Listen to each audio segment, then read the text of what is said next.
I mean, it worked for like 100 episodes before we got the countdown instituted, so might as well just go old school. Old school. No countdown, no theme song, no. I'm not professional. I'm not it. We're not here to be fancy. What do you mean? Says Perry. I'm one of the only people with a "What do you mean" shirt. You can't find it. You can't buy it. I still have it. It's a rare piece in my collection. Hi, welcome to New Comic Day Book Club. Can you get that graded? Right. It's definitely not a 9.8. I've been wearing it a lot. I mean, and it came in a plastic bag, so I clearly have taken it out of the bag. Gross. First rule of book club, says Adam, you do not talk about book club. I hung out with Adam. It's been a little over a week. I think a little over a week. I hung out with him at a shop a little north. We both drove the hour in between to meet up in the middle. But it was nice hanging out with him and talking comics. Nice. This is the show that Alec and I have been doing for nearly 5 years. I think so. Coming up on 5 years, the anniversary very soon here. We've been doing the show, talking about new comic books. Sometimes it's a weekly show and we torture other people with it. Sometimes it's just the two of us tearing up books that we hate. Other times it's a monthly review, which is what we've sort of evolved into in its current form.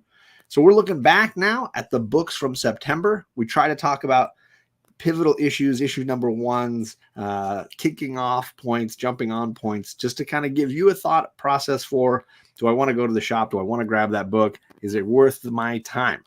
Usually, spoiler, the answer is no, but we'll do this for you anyways. Yeah, almost 5 years, and which means one of two things. You have either still not gotten sick of me or are too polite to tell me that you have. Given that I'm about to spend some real quality time with you coming up here soon, I think that it's definitely the second. Well, it remains to be seen. You could always text me at the last minute and go, "Oh shoot, yeah." I already bought the tickets. I'm not that's a well, I don't have proof of that. My wife does. Which, by the way, yeah, you're going to be one of the first community members to meet my wife. There you go. Yeah. In real life. And the true stars of your channel. This is true. The non-participating teenagers now. And they have the girls have no idea. I'm spoiling this on the show. For those that are friends. Yeah, I hope they don't watch. All 5 of you, they don't watch my channel. They barely deign themselves to show up on my channel. So yeah, Alec is coming to California. Spoiler for Alec if he was trying to keep that a secret. I don't know. And the whole fam family is getting together to hang out on Saturday. So prepare for shenanigans, videos, or just awkward photos. Most assuredly. Right. Let's say hello to some friends in the chat. We got Mark from Legion of Comics. He is a hardcore fan of DC these days, and I got a bunch of DC books here that we're going to run through. So glad that you're here, Mark. Appreciate you, sir. Neighbor to the north, Kevin from Entropy in Comics, always tailgating, always saying greetings to the community. Good to see you. Old Wolf, last time I hung out with him. So welcome in. Glad to see you here, sir. And I think Tony's planning a trip to my part of the world for springtime next year. So I hope to see you, sir. And TJ the Slam Dragon, what's going on, TJ? Good to see you, sir. Hope you're, what day is it? Wednesday night? It's going well. Hope it's going well. Did you just ask what night it was? I did. I have not been drinking. I've just been really tired. I do have a drink. I haven't started it yet. You know, I was going to compliment you on your ability to remember everyone's name because I can barely remember your name and it's in your channel's name. But then you couldn't remember that we're talking about New Comic Book Day on a Wednesday. Yeah. It's been one of those days. What's up, Eric? Good to see you, Eric. How's it going, man? Nerds. Oh, man. What's up, Kenneth? Good to see you, Kenneth Bird. And I wanted to highlight our friend Jennifer, Comics Will Break Your Heart, has a GoFundMe going. I've dropped the link in the chat, but it's also in the description for this video, so you can go and click and highlight it, go and support Jennifer. If you can't, I totally understand. These are obviously challenging times for everyone, but you can share it. That doesn't cost anything. You can drop it on your Facebook or your X or whatever they're calling it now. Just go ahead and drop the link and share it out, and you might have a group of friends that are willing to rally behind our friend Jennifer, who is absolutely deserving of a chance to beat this thing that is just you wouldn't wish on your worst enemy. So that's the link. Jennifer's an amazing person, and I think it's just a couple $100 away from 15,000 already. Which is crazy. It's crazy. It's crazy. She is doing really well on this, and we just need to get her the last 2/5 of the way to her goal. So help out any way you can. Much appreciated. Surprise, Magic Lasso is not in the chat, given this thumbnail, given what I promised. So shame on you, Ryan. Just going to throw that out there. He's busy. Not acceptable. Not acceptable. So maybe he just doesn't want to watch this subpar show. It's obviously off to a phenomenal start. So we have a bunch of number ones here. Is there a specific book you would like to kick it off with that is like, let's just talk, whether it's like top of the pile, bottom of the pile, somewhere in the middle? Is there one that is like the one that you want to get into? No, I mean, it's on your channel this month, so I'll let you take the reins on that. I'm in a foul mood. So can we talk about this book? Oh, yeah. Good. So, ladies and gentlemen, this is Avengers Incorporated, a book written by editors at Marvel, not by a writer. Because why? Or possibly an AI. Oh, yes. I would totally believe that. The pitch for this was that it was like Avengers, the spy story. Didn't feel like that at all. Didn't feel like any of that. Mm-mm. It felt just like a lot of random talks and conversations, random interactions with characters. I was just super disappointed by every single aspect of this book, including the artwork, and I never want to read this again. What a real stinker. This was a horrible book. I'm sorry to anyone who read it or bought it. And especially apologies to Al Ewing, whose name is on as a writing credit. Yeah, I got the feeling Al just kind of let them tell him what the story was and let them tell him what to write. Yeah. It was I don't even really want to talk about it because it was just not entertaining. No, there was no element of this that I enjoyed. I wanted to highlight Comic Journey. Firstly, we are of an age, sir, when that's just going to be more and more common. I'm just gonna throw that out there. Secondly, that's called the algorithm. So the real question you got to ask yourself: what is the algorithm being fed on your end that would then sponsor that ad? But yeah, it's better than the funeral parlor ads I was getting for a while there. I don't know what they were trying to tell me. I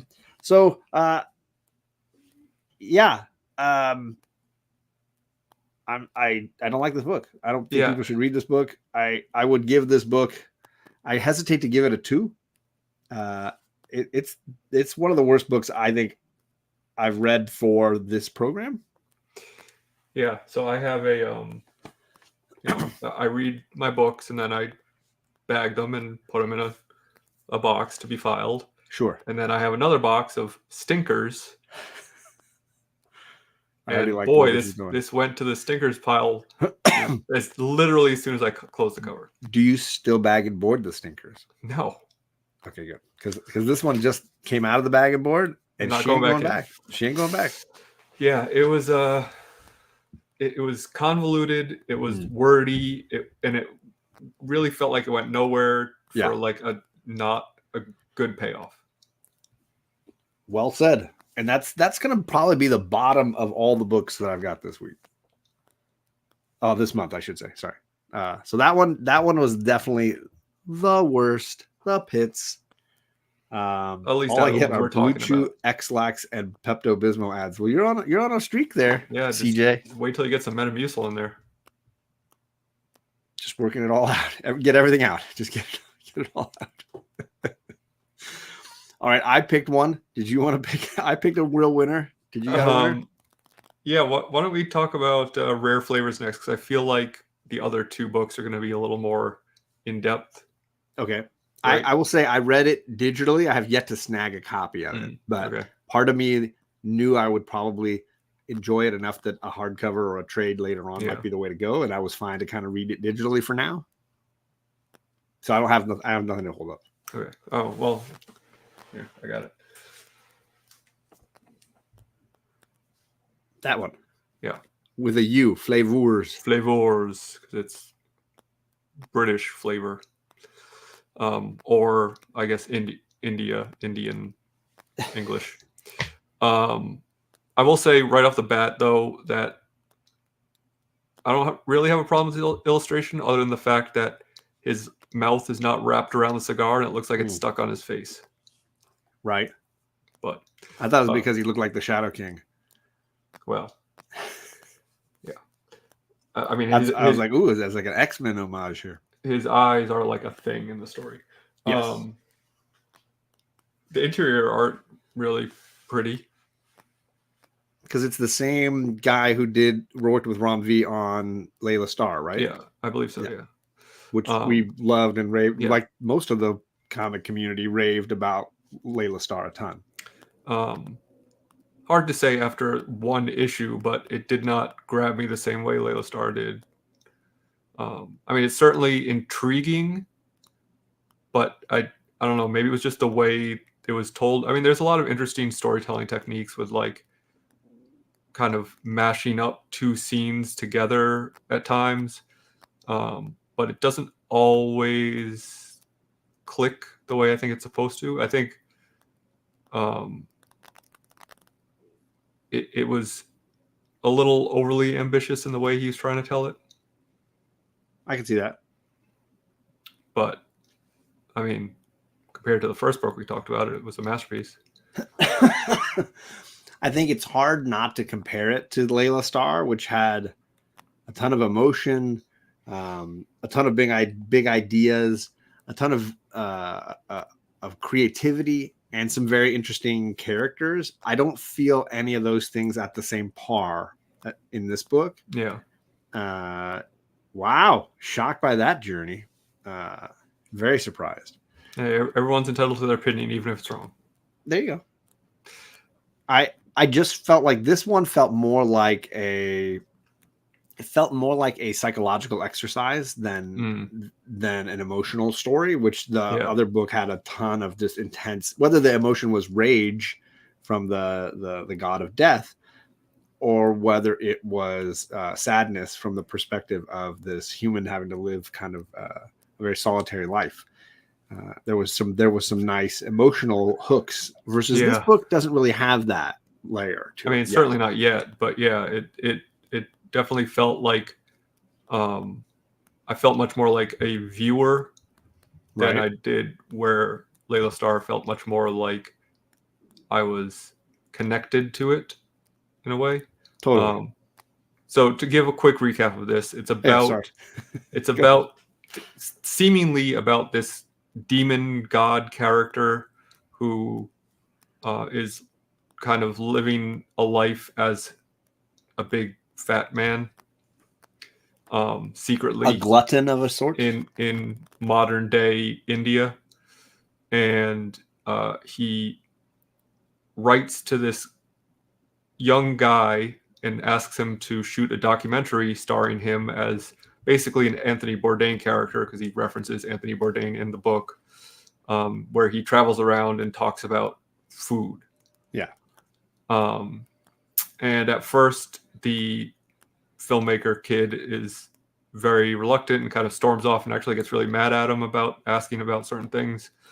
And he takes him to this chai tea stand where he ends up kind of convincing him to work with him. Meanwhile, there are two people hunting the big guy who I think know who or what he is. They seem to be reflected in a quick preface story at the very beginning, they talk as sort of hunting each other through immortality. Yes. And apparently the big fat demon man murdered and ate the guy who ran the chai tea stand, and then it kind of jumps way ahead at the end of the issue, and it shows the kid at the premiere for the documentary, and the big guy is not there. His seat is empty. Right. So I don't know, CJ. I can't see this being anything but a comic book, but maybe that's just how it reads to me. It does not feel particularly like pop culture would dive right on this. No. You know, I will say, however, to your point, that 90% of indie books are that right now.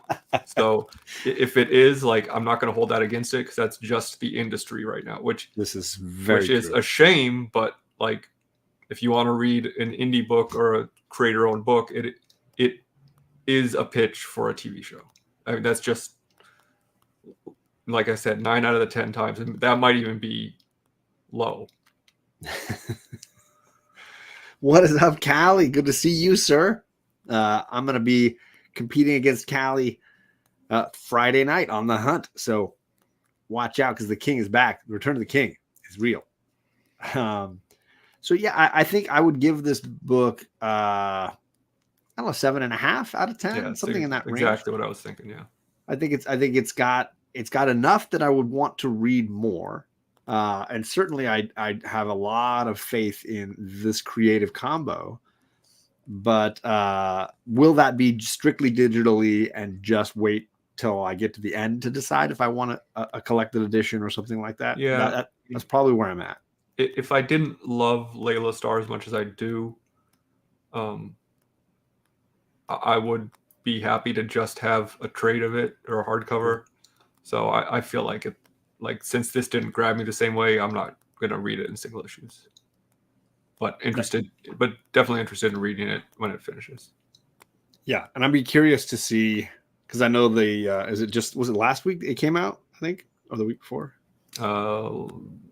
Yeah, I don't remember, because that weird like tasting menu preview issue came out. Yeah. So I don't remember when this one. It feels like something either 1 or 2 weeks ago. I've seen a lot of people talking about it and excited for it and happy with it. So I'm just going to be watching to see how those people respond to the story as it wraps, and then kind of get a sense of where it's what the response is, for sure. All right, cool. There we go. I'll take us to one of the books I really loved this last round. I got the glow in the dark. Oh, look at you! Cover for I saw these the dog tag variant, and I thought I got to snag it. I didn't realize it was glow in the dark and came with like a little cover. Yeah, that's cool piece. But yeah, Phillip Kennedy Johnson with another new series focusing on John Stewart as a retired Green Lantern, trying to find a new life on Earth. And this is a Green Lantern War Journal. I'm a sucker for a solid indie gimmick cover as well. Any of us kids who grew up in the 90s reading comics, it's in our blood. Can't help it. And that's a fun one. I think it fits John and the story and the concept, and yeah. So in this issue, we see a new villain threat, astronauts in outer space being attacked.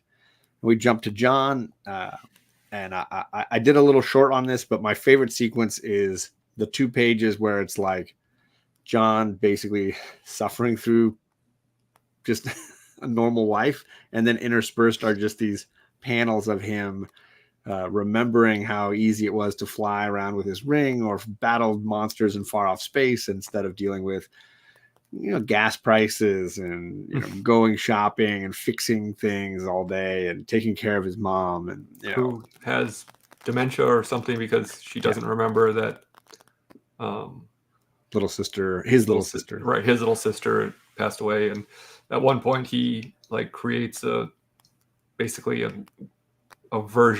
Green Lantern version of the daughter to kind of appease her, because she keeps asking when the daughter's coming home. And yeah. and in a really kind of sweet emotional scene.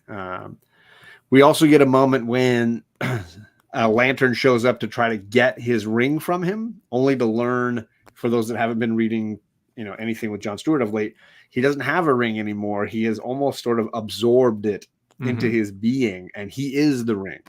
And you can't take it away from him. It's always there. He's the power battery. He's all of it. And he kicks that dude's ass. Yeah, he beats the snot out of that guy, and then basically says, "You can't take this away from me. I'm not using it. Like, just leave me alone. I'm trying to live my life." And basically accuses him of not being a true Green Lantern. Yes. And punches him back into outer space. Yeah, launches the guy. And then, of course, we get a glimpse of the Lanterns responding to what was attacking the astronauts in outer space, only to sort of realize that the astronauts have sort of been wiped out or turned into zombies things, and that the villain behind it all has decided to head to Earth looking for John.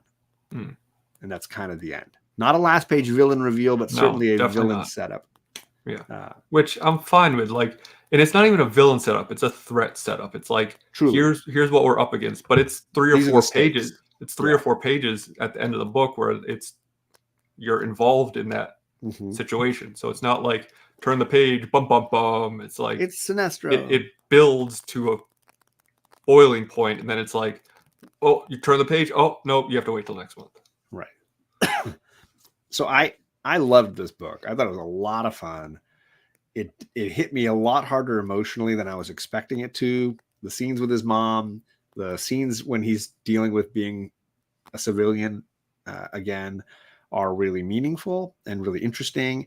And it packed a really nice emotional wallop. It gave me some laughs, and it gave me some action, and it set up. So it did far more than I could ever hope an issue number 1 from a big 2 would do. Yeah, I mean, this may seem like a crazy thing to say, but I will go so far as to say that this was a perfect modern superhero comic. It was just, every page was intentional, from cover to cover. It kept you going, it kept you entertained, gave you something new. It was not full of cliches. Right. It just, I was shocked at how much I loved this book. And not predictable either. Like, I didn't know what was going to happen from page to page, but it all was really working. Yeah. Awesome. I'm glad you enjoyed it, because I haven't felt this excited about a Green Lantern book in a really long time. I haven't felt excited about like a main big 2, like something like, I don't count like Catwoman Lonely City because that's its own thing, but like a proper big 2 series, ongoing series. Yeah, like I don't remember the last time I read one that was this good. Oh, that's awesome. I didn't know. I mean, I assumed you would like it. I just didn't know how high you would put it. I really enjoyed it. Nice. So yeah, I made that short because I wanted people to go out and buy it and check it out, because I just wanted to keep the chat going around this book. But I think also Phillip Kennedy Johnson is a writer these days who is about as consistent as you can get. He seems to be in a certain creative groove right now. I've been enjoying his Hulk. I enjoyed the bits of his Superman run that I've read, the Action Comics run. Yep. I haven't finished War World yet, but I've read the first like 2/3 and really enjoyed it. I think it's just a guy that you can kind of consider a safe bet at this point. TJ, are you shocked at how much we liked this book because we hate everything, or because you read it and you didn't like it?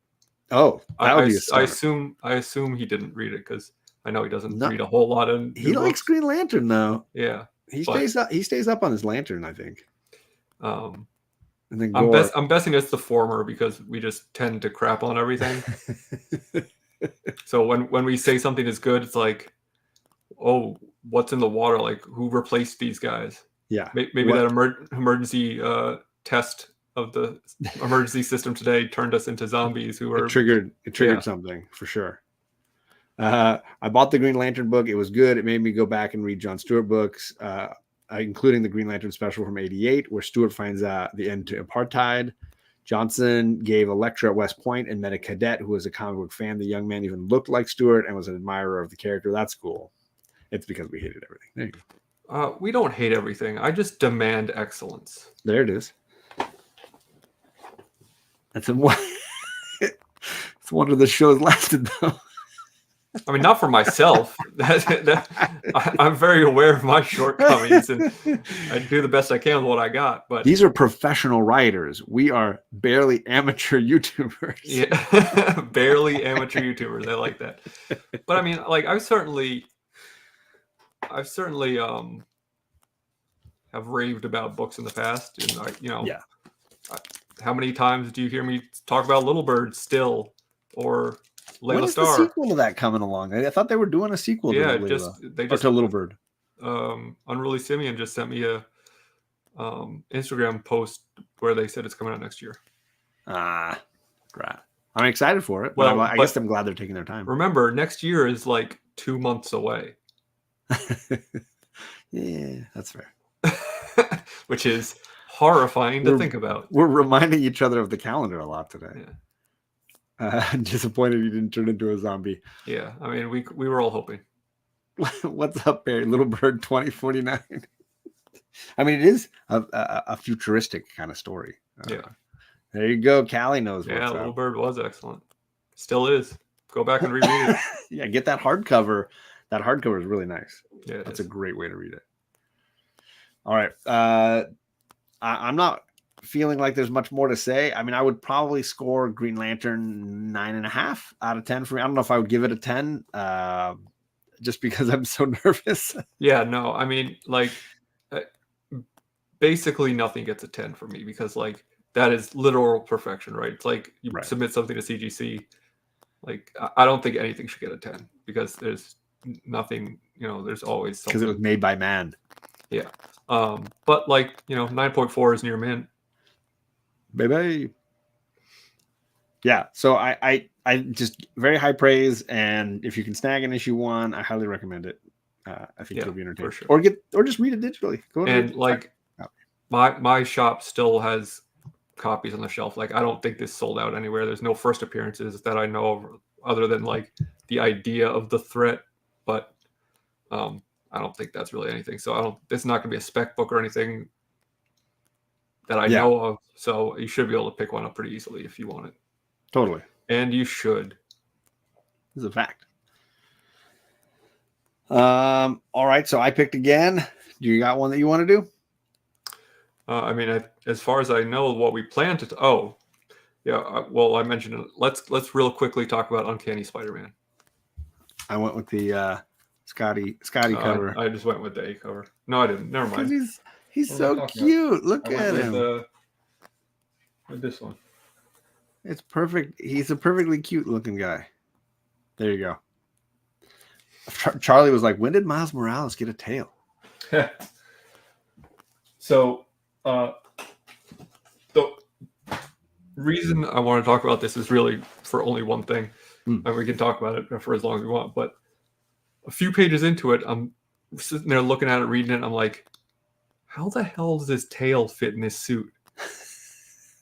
And like, the suit looks really cool, but logistics. Yeah, logistically. And then a couple pages later, what do you know? Spider-Man says to him, how's your tail fit in your suit? And I was like, well, I'm glad they're aware of how ridiculous it is. But yeah, the main cover was also, I mean, they had great, I mean, it's Marvel. If anything, they're going to have good variants, right? Well, for the most part. Sometimes. So I will catch people up for those that don't know what's going on in the X-Men universe right now, because there's a lot. There's a lot. I can sit back with my feet up for like 10 minutes while you recap the shenanigans that are going on in the X universe. So, all the way back to House of Powers. No. Cast your minds back to X-Men 94.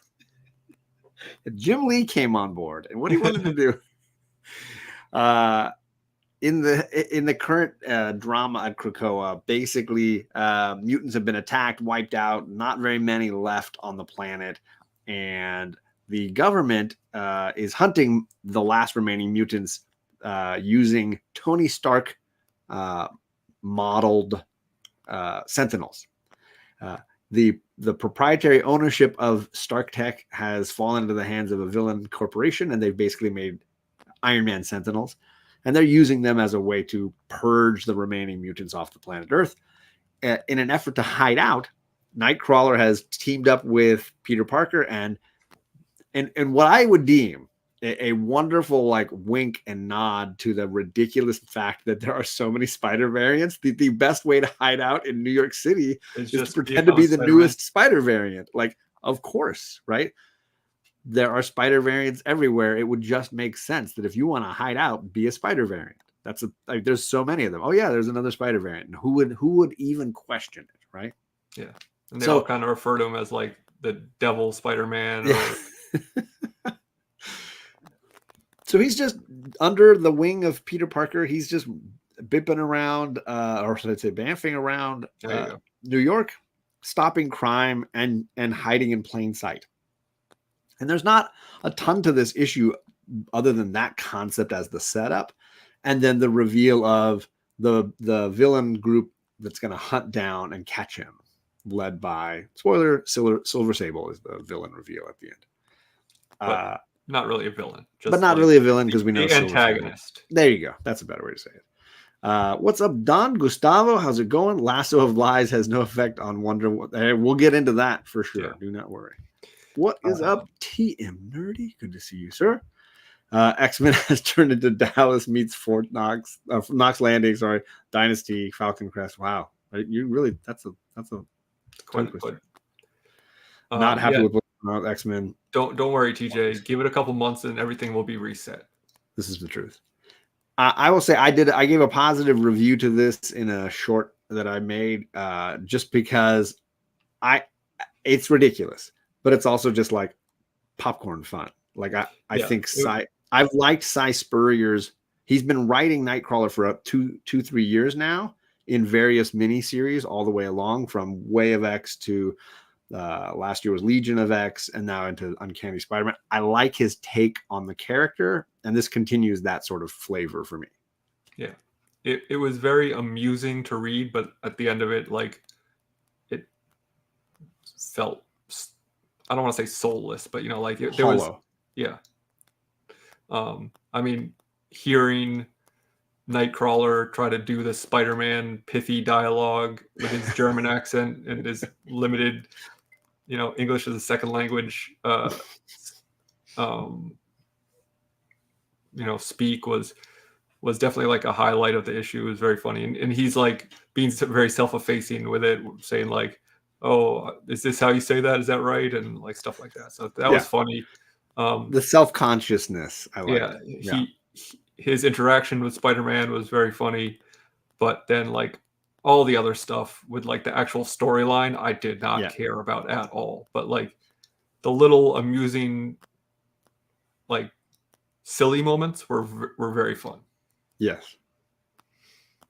So that's basically was a similar take to me, and obviously I'm far more invested having read everything Spurrier has done in the Hickman era. I've read all of it, and no one's making you do that, by the way. No, my LCS is they're making me. It's been one of the more enjoyable arcs. If you could put all the Spurrier books in one big line, I think it's been one of the more entertaining series, and you get characters like Legion and Kurt, and I think he uses them well and into an interesting effect. And then the Shadow King was a good antagonist for them. This definitely feels lighter than that stuff. There's less emotional weight to it.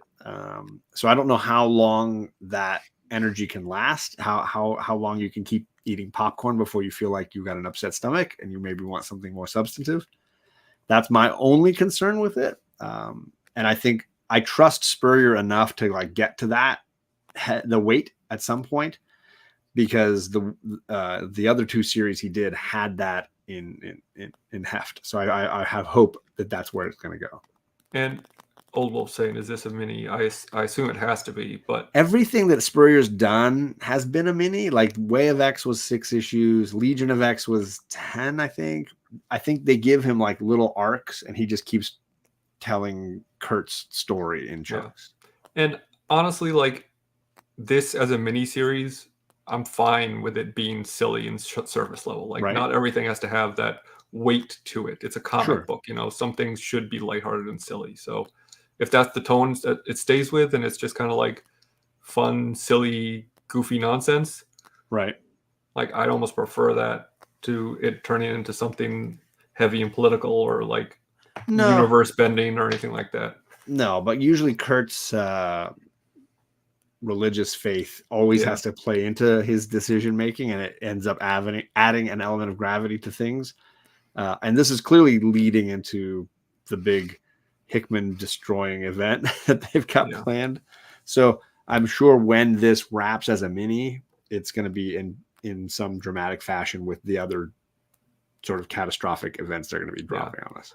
Which, again, you know, what we were saying about TJ's thing, the comment he made, which is like, you know, you can only get so invested and excited and emotional about like big things like that because, you know, it still wasn't that long ago when Scarlet Witch said no more mutants. And, you know, obviously there are still mutants. There's a lot of them. Yeah. Well, I mean, less so now again, but, you know, there's no reason to believe that they're not going to come back.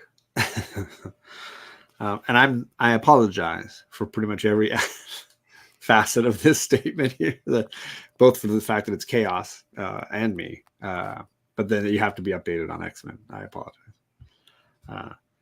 So as far as a score, I'd probably give it an 8 for entertainment value. I got what I wanted out of it and had some fun with it. And I will definitely be reading the run. Yeah, I'd be closer to like a 7 because, like, especially compared to if I gave Rare Flavors a 7.5, you know, I enjoyed this less overall. I felt like there was less to it, so I can't in good conscience like rate it higher than that. No, that makes total sense. It sounds like there was a lot of things at play here. The political statement they made was that they're paying Hickman too much money to have him just be futzing around the X universe, and that they would want him to only write Marvel events over the next few years. So he's got that Ultimates thing that he was working on, which was supposed to be Donny Cates before he got into his accident, right? Yeah. But I assume, and this might be a silly assumption on my part, but I assume that Hickman was like still overseeing the X universe. He's not. So up until 6 months ago, all the books said head of X and then Hickman, like all the books. And then they just stopped having his name in any of them at all, which to me is the big sign that he has released the reins, and whatever story he had in mind where he wanted it to go has been kind of abandoned. And I've seen a couple of interviews where they asked him questions about big changes like Moira McTaggart going full ham and Hannibal Lecter and becoming a full villain. Like, was that his plan? And he was like, no, that's not where I would have gone with it. But I mean, so they're not even following his thing at all. Editorial these days are just like just running their properties into the ground because like, why would you get all this excitement to build up this storyline that he's working on just to pull him away from it and let it crash on its own? And I think part of the reason why it didn't work, if we end up looking back on this era, like people look back on Lost as like, it just doesn't work when you add it all up for them. I think part of why it didn't work was because of editorial's demand that he have a certain number of X books.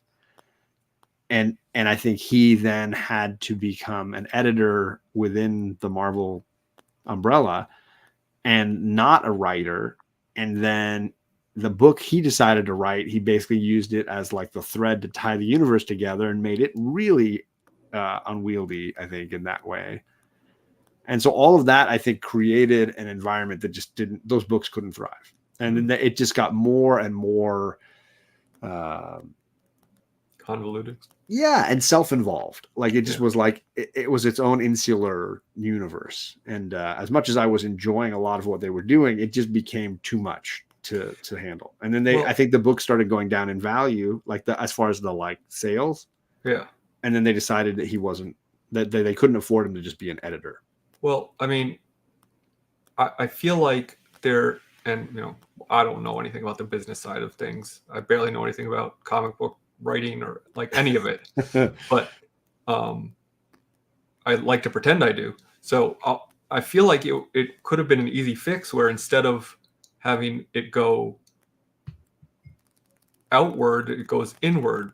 What I mean by that is instead of him being an overall editor to the whole brand and writing one book, he writes one book and everyone else follows his lead.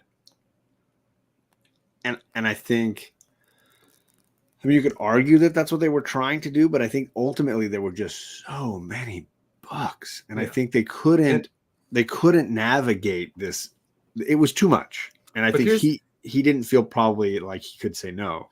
Here's the other thing. Like, think about how many Batman books there are, or like Bat Universe books there are, right? And they don't all necessarily tie into each other. Like Nightwing and Batman and Robin and Azrael, like they're all doing their own things. And sometimes they cross over, sometimes they meet up, sometimes their storylines match up, sometimes they don't. Like, why does every X book have to be part of the same big story? Right. It just doesn't make sense marketing wise. Because, well, and I would also say, like, it feels like 2/3 of the Bat related books are all Black Label non-continuity Elseworld stuff anyway. So they're separating out in a significant fashion. But even the ones that are continuity and happening in the same timeline, like I'm not the only one who feels this way, because I've talked to a number of people who feel the same way, which is, oh, I really enjoyed House and Powers, and then I didn't want to read 12 books a month, so I stopped reading them all together because I tried to read one or two and it didn't make any sense. So instead of totally fair, instead of forcing people to try to read that many books that they're not interested in, have people read the books they want based on the characters they enjoy.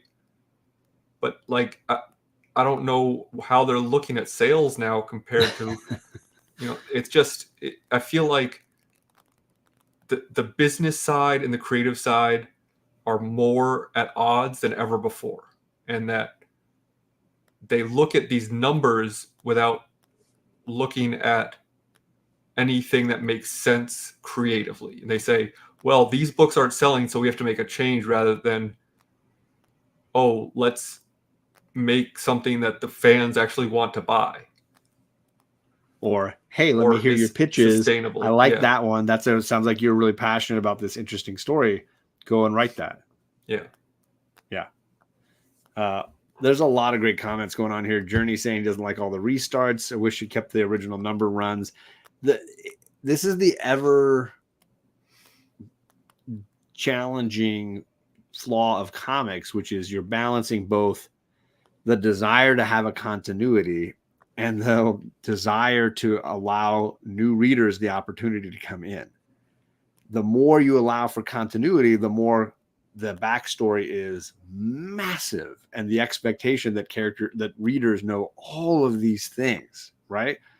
And then you're locking out new readers, versus the more that you make it for new readers, the more the people like you and I maybe that have been reading this for a long time feel like this is baby stuff. I want to build on what the past gave us. It's a real, for me, it's a rock and a hard place at this point. That's the balance, right? Because like you could say, well, legacy numbering worked for 50 years. Why'd they have to change it? Well, because Silver Age sucks. Go back and read those books. And like, that's not what you want comics to be anymore. Like, you don't want these like cheesy, stupid one-off stories. You want something that is meatier. You want something that is ongoing, that brings you into a story with these characters, rather than just like these one-off adventures every month. Well, and I think for me, what I've loved a lot about X-Men and the X universe is how the characters have evolved. So a character like Kitty Pryde or Kate Pryde, I find fascinating, especially when you can look at her being a teen or learning about her powers, trying to pick an identity, becoming a member of, Excalibur, becoming a leader of the Marauders. You get to see a character grow and change, and that's based on continuity that requires a little bit of knowledge from a new reader when they dive into those books. So I like the fact that these characters can grow and change, and they aren't the same. If reading a Kitty Pryde book from the 70s or whatever that versus reading one from the 2000s. She's changed, and I like that the writers could take those risks that a Joss Whedon could do an astonishing X-Men and really push that character in a whole new direction. I like that, but I just I struggle with the concept that characters have to be the same month to month. I don't know. Yeah, I mean, like we have So, Brian. we have certainly been more than critical of the number of relaunches they do, especially Marvel. So, like, I'm not saying that it's the right direction, but like I said, it's a rock and a hard place because you want to be able to entice new readers or at least demarcate storylines or new creative teams, and that's what they've chosen to do because a number 1 is going to sell better than a number 62. Right. And I think you're also talking about the difficulty in does a writer have a story, or is an editorial saying we need a new Guardians book? Right. There's a movie coming out, we need a Guardians book. Who can we get to put on it? And I think to that point, you look at a book like Green Lantern. Clearly, they're not trying to sell a John Stewart book. That Kennedy Johnson says, "Hey, I'd like to tell a John Stewart story." That's what it feels like, And I think that's the crux of the challenge here is editorial saying we need a new Spider-Man book versus a writer saying, "Hey, I've got this Spider-Man story," and I think that's a very different place to start. Yeah, and I think Marvel does still allow for those, but it's stuff like Life Story and these little like one-off miniseries that they say, well, you want to tell a Spider-Man story here, do it in this. Don't mess with Amazing because no, you can't play in our sandbox because we have to introduce a new character in every issue. Well, I mean, even Chip Zdarsky's Daredevil, which most people agree is a phenomenal run, he had to fight tooth and nail just to include Spider-Man. Editorial was not willing to let him play with their toys. There's some other comments going on here. The reanimation thing. They did kill all the people that can do reanimation. So I don't know if that ends reanimation as a thing. It could, though. Do we need the encyclopedia of text every 6 pages and all the little, read last ish or read 3 issues? I mean, that's been forever, though. I remember that happened when I was a kid. Adam says, I wonder how much of that is the hand of Disney accountants. I get the sense that that there's not as much communication between the movie TV people and the comic people as we might hope. No. They seem disconnected. Gore says, local shop, don't see any new X-Men comic readers. Those that read the books are old timers. That's fair. I mean, going right here. Jen's GoFundMe is in the chat. What is going on for that? Thank you, Tony, for dropping that. And it's in the description as well. And did I say hi to Wheelchair? Kyle was in the chat. Sorry, Kyle. Wheelchair Superhero. What is going on? Good to see you, friend. Let's see here. Stu is in the chat. He's been doing live streams here on YouTube. If you guys don't know Stu, Dr. Doom's fan club, drop his link if you can. This is a great member of our community, does a ton of stuff on Instagram, and he's branching onto the YouTube side, so we want to support him. He talks great stories. He was just on with Steph from Missing Link, and they're doing weekly live streams. So if you like that kind of content, this is a guy you want to be following. Yeah, like what we used to do. Yes, Tom Taylor's very popular with his Elseworlds. The Dark Knights of Steel just wrapped. Of course, the what's the zombie one? The Deceased. He's got a lot of ones that are popular. I will say I prefer his in continuity stuff, but as far as an Elseworld popular writer, you don't get a lot bigger than that. Okay, onda. Good to see you, Angel, in the chat. What is going on, Borinkin? Ultimate Invasion sucked, and $10 books are not the movie and a dangerous precedent. Yeah, I mean, we talked about that quite a bit or I did at least, when Ultimate Invasion 1 came out. It is criminal that book was $10. And I don't know about DC, but I know Marvel, a number of their books are moving to $4.99 moving forward. Yikes. And then thank you, Tony, for dropping the link to Stu's channel. So you guys can search Dr. Doom's fan club or click that link and subscribe and be following our guy Stu. All right, so definitely enough X-Men talk for any given night. Let's get on to Tom Taylor. What do you say? Tom King. That one too. Yeah, Yeah. this one. I got the shiny cover, so it's not going to be so good for. Chris Bacalo. I But I got did think this was I a cool cover. got the best cover, and one of the best covers of the year. Wonder Woman riding the kangaroo by Julian Totino Tedesco. Like, what? They didn't even have that at my shop. No. I don't think. No, No, it doesn't happen in the issue, but no, has nothing to do with the comic. Tremendous. Thank you. Stop talking X-Men. Tony, you're the one that brought it back up again. Jeez. So yeah, Tom King is writing Wonder Woman. This has been kind of like teased for a while now. This takeover that he has been planning for the character. In my opinion, a wonderfully politically on the nose topic concerning an Amazon who commits a crime, and then all Amazons are basically banned from the U.S. The government cracks down on Amazonians and asks them all to go back to Themyscira. Asks is generous. Threatens them with force to go back. They horrendous cover. That one cover was the last one on the shelf, and some customers would rather wait for the reprint than buy it. Incorrect. Wow. Love it. Of course, Diana is not one to be threatened, and some other events precede this, but of course, Diana refuses to leave and basically takes on this government agency hunting Amazonians who stay and break the law, and has an awesome battle. My favorite sequence is the battle in the snowy graveyard. Really phenomenal. And ultimately, the story seems to focus on her desire to figure out who this murderous Amazon is and what's really behind the plot to frame Amazonians for this crime. We've been waiting to talk about this book, waiting for you to pop in the chat, and we couldn't wait any longer because we're at 52 minutes, and we decided to now finally dive in. Ryan just made it. What's up, Chris from Lost in Comics? Good to see you. Kangaroo Man. So I will say I found this issue interesting. I liked the political commentary that King was going for here. I loved the fight in the graveyard in the snow, and I was definitely intrigued enough to want more. Yeah, I mean, obviously, like, it is very much an allegory for the xenophobic stuff that we deal with in the country today, and it is very on the nose, but sometimes that's what you got to do to get an idea across to people, because you're too subtle and people won't get what you're trying to say. So maybe the government should build a wall, TJ said.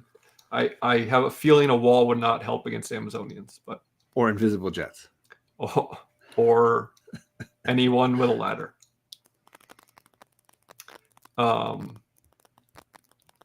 It is the first time he's written a Wonder Woman. Yeah, as far as I know, a solo Wonder Woman series.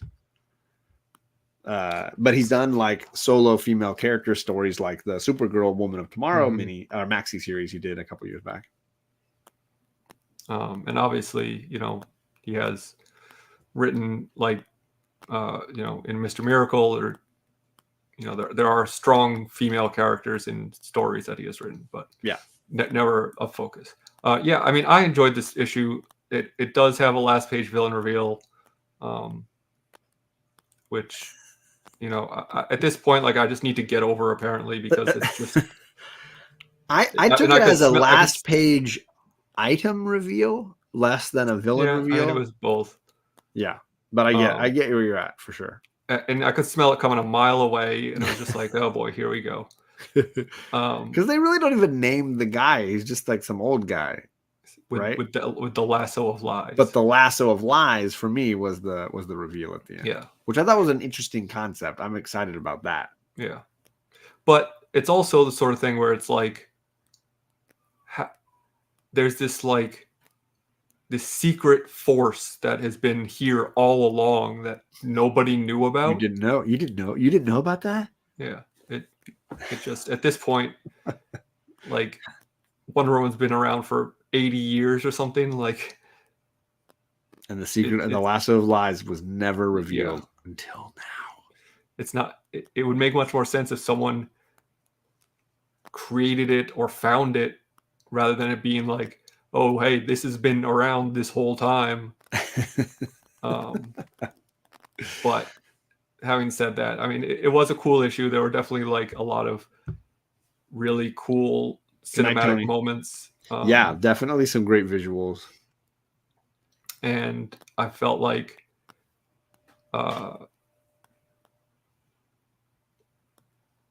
he made Diana like seem very powerful. And I don't mean like, I mean like, emotionally and mentally, and not like, oh, she's strong. Yeah, she didn't, like, I feel like a lot of people who write Wonder Woman still write her like, oh, this is a superhero, but she's a girl. Right.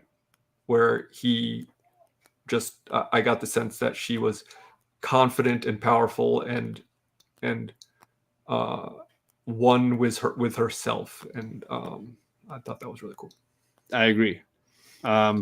So Borinkin, this is like the core of the other. Obviously, there's the like immigration element, I guess, the xenophobia that Alec mentioned as like one political element, but the other one is definitely this era we're living in where everybody picks their own facts and there is no real truth anymore. I get the sense that that's how the lasso of lies is going to be utilized through this story arc.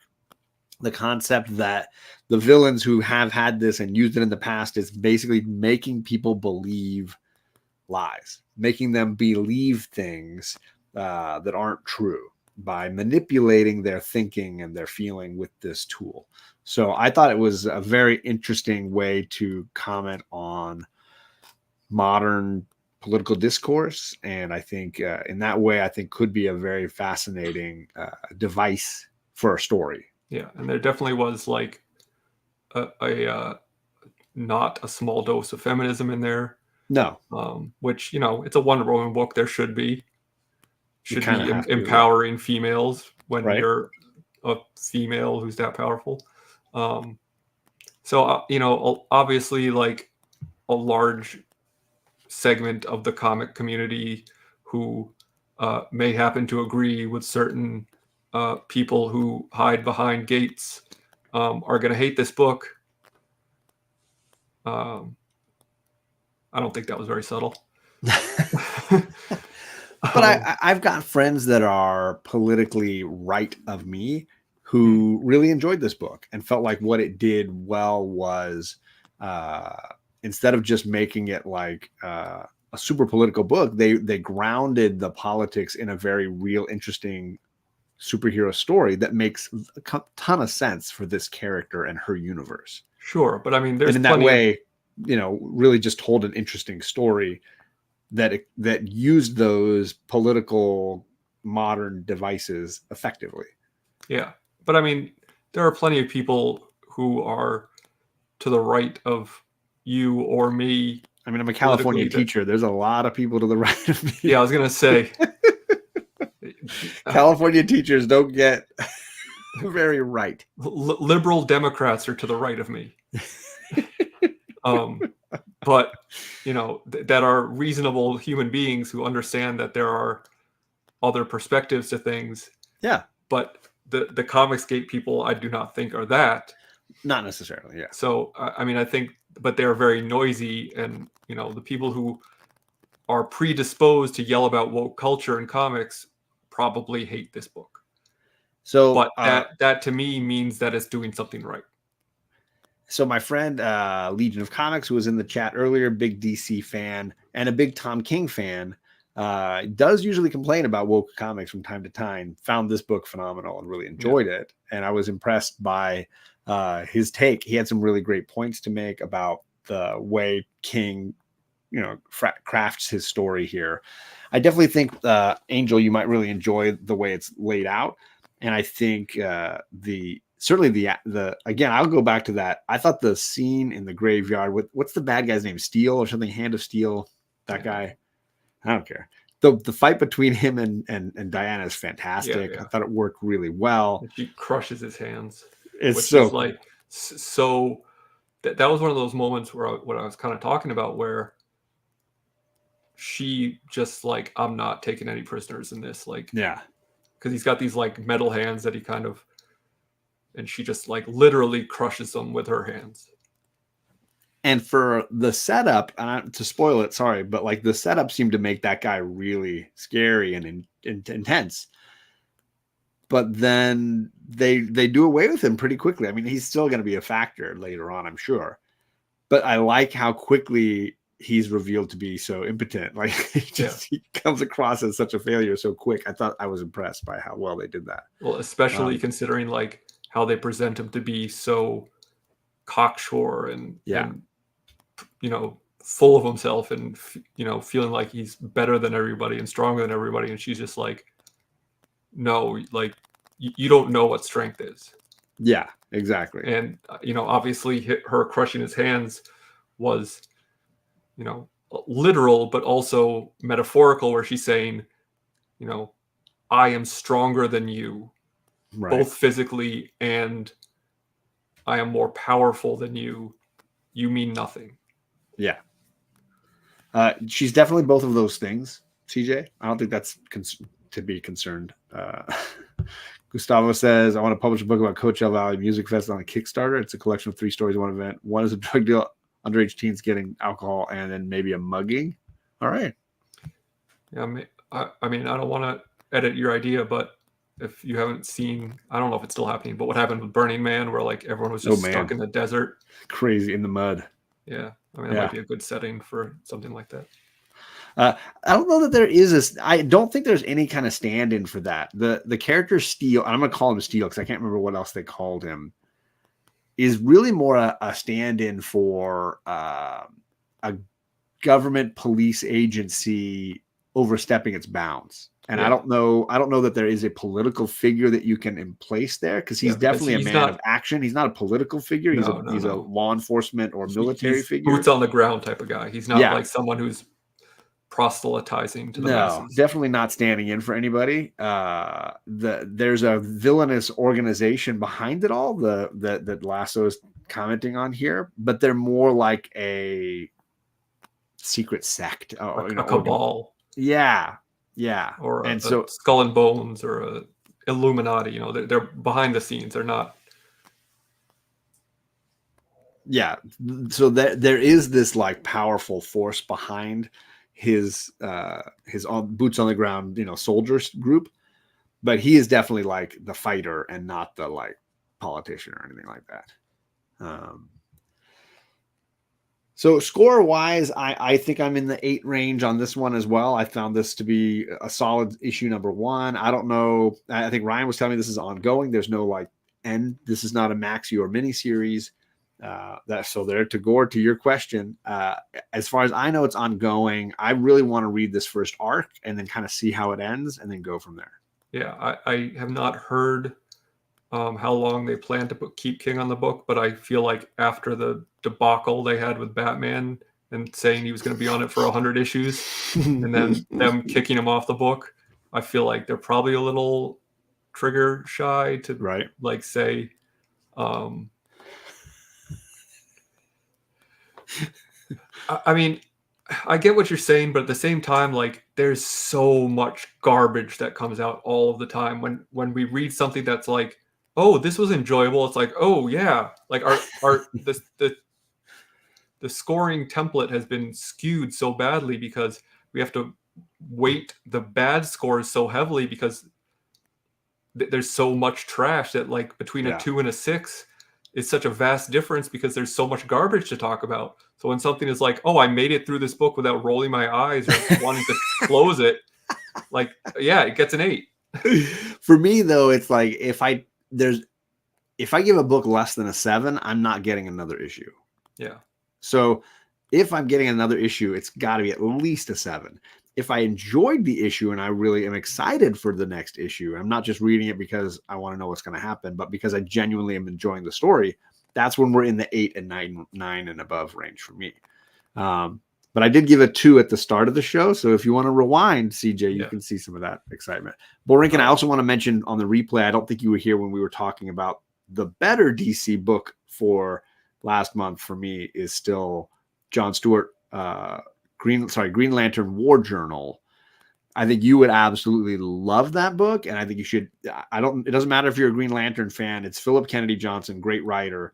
Give issue 1 of that book a shot, because I think he hit a home run there and you'd be really impressed by that. So check out that book for sure. Magical Lasso, the art was nice in it for sure. So Daniel, I'm going to see what Samper? Sure. Samperi. He did a very good job as indeed. And nailed for me again. I keep going. I really liked the fight in the snowy graveyard. It felt very Tarantino, Kill Bill-esque, and really worth the price of admission for me on that one. 8 is great. Wow, it doesn't suck. 8. 8 is great. I did not get the Marvel book Gods. No, I didn't even. I didn't ring a bell. It's like it's like an acronym. It's like GODS. It's some event baloney that I can't be bothered anymore. I'm surprised it sold out. I did buy the issue and I am interested in reading it. I'm sure we'll talk about it on the Alex panel next month. The hype is real for that book right now. Right? Absolutely. That was just a token too for the sake of non-bias. I mean, Avengers Inc. is straight garbage. Like it was lucky to get a 2. It's unbagged on the floor right here. I'll step on it when I walk. But yeah, Transformers, Daniel Warren Johnson. Like I haven't read it yet, but I don't think you need to be a fan of Transformers to enjoy this book. Daniel Warren Johnson is one of the better creators nowadays, I think. So I'm sure it's going to kick ass. For my only concern with Transformers is, am I going to remember these characters and where they fit? And it's been so long since I've watched a Transformers episode or read a Transformers book, and I've definitely not watched very many of the Bay era movies. I haven't seen any of them all the way through. So my worry is I'm going into this real blind and could be like super confused, depending on how much continuity he's expecting me to have going into this. I don't know. So there's Wonder Woman. Ryan, I'm sorry that we didn't spend more time on her, but we got into a lot of other interesting discussions surrounding Green Lanterns and X-Men and, the usual stuff you find on my channel. John, just remember there's more than meets the eye. I do remember that. I feel like, Ryan, you took over when Tony left, and I'm happy about this transition.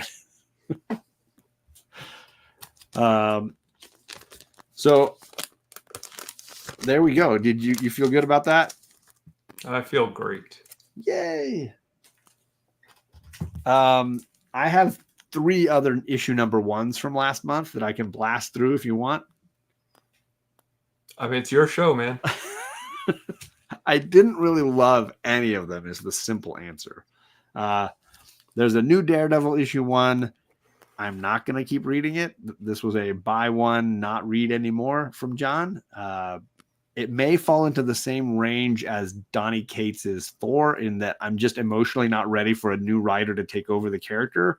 And I'm fine skipping the next creative arc, So I've still never read Donny Cates's Thor because I'm still emotionally attached to Jason Aaron's Thor. And I think it's going to be the same with Zdarsky's Daredevil and whomever takes over Saladin Ahmed.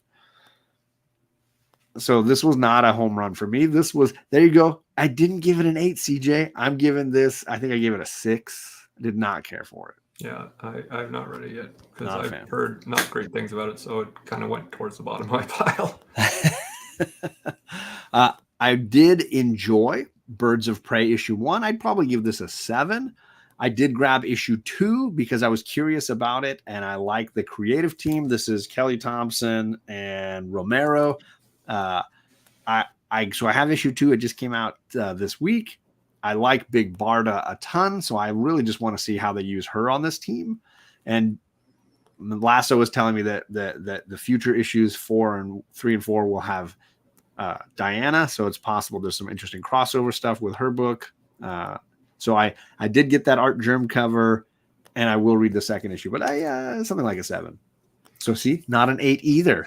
Comic Journey said, "Blasphemy, the Avengers can do no wrong." The Avengers might not be able to do any wrong, but this book did. Avengers Inc. Yeah, did. This hot trash right here. Yes. Yeah. Not good. No, not good. Not bad. Good. Hard pass. Bye, Kyle. Have a good night, buddy.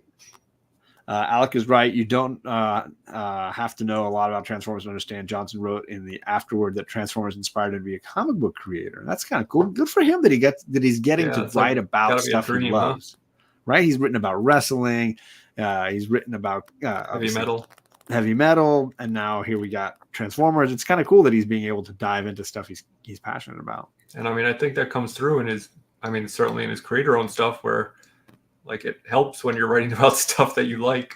Yeah, and you're sharing that passion, even to stuff like I'm not a heavy metal or a wrestling fan, but I could get a lot out of those books for sure. Anti-capitalists are against Avengers Incorporated. I mean, that's sure. I'll take that. I'll say that's true. That lines up. And lastly, I'm going to make Gore Vidal sad because I did not care for Simon Spurrier's Flash. I will not be getting...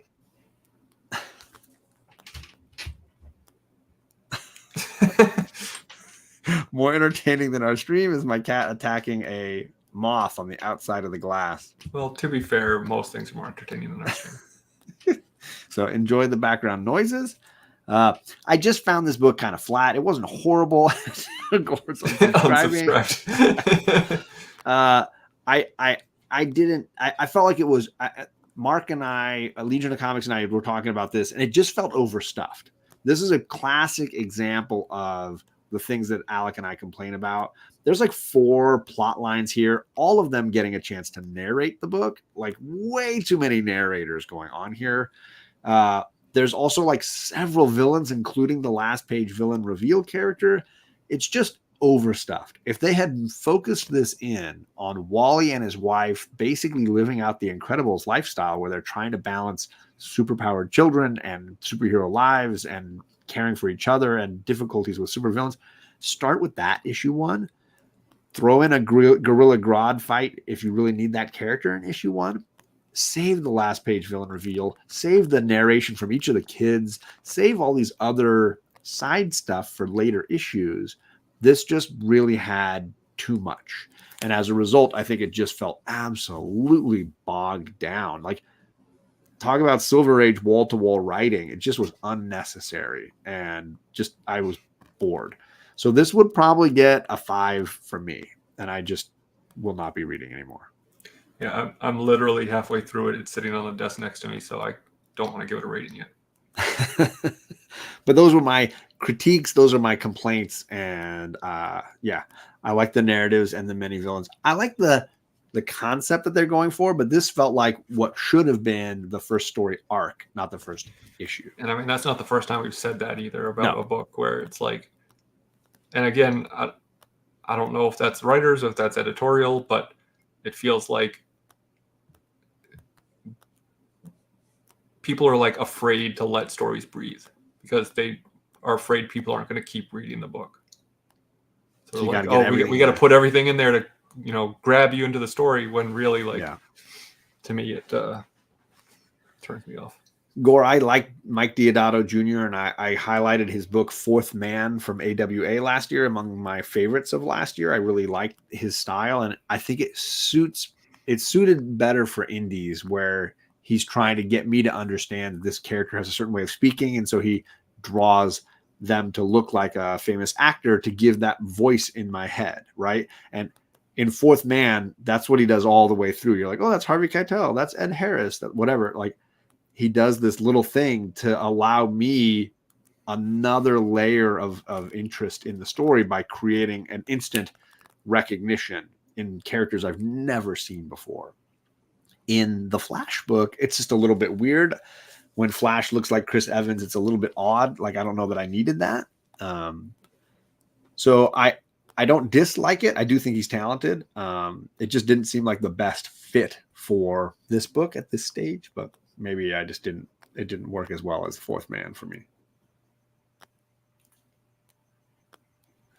Any other issue ones you read, Alec, that you want to mention? I know we're an hour and 15 in. Nah, I'm good. I just blasted through a ton of them. All right. As usual, this is a month-to-month show. We're going to be back on Alec's channel next month, and the link to his channel is down below. So if you want to be subscribed so that next month you're over there to hear us talk about Transformers and any other issue number ones that we may have gotten, that's where we'll be. Start of November, you can see us counting back to Transformers. Indeed. All right. Also, if you're watching Instagram over the weekend, you may see some shenanigans. So be prepared for more fun from the two of us. Some mischief. Absolutely. Thanks, Kevin. Appreciate you, sir. And for those of you that are taking off like Eric, we're taking off too. So thanks everybody for hanging out, and we'll see you back here. See you back over there next month. Bye.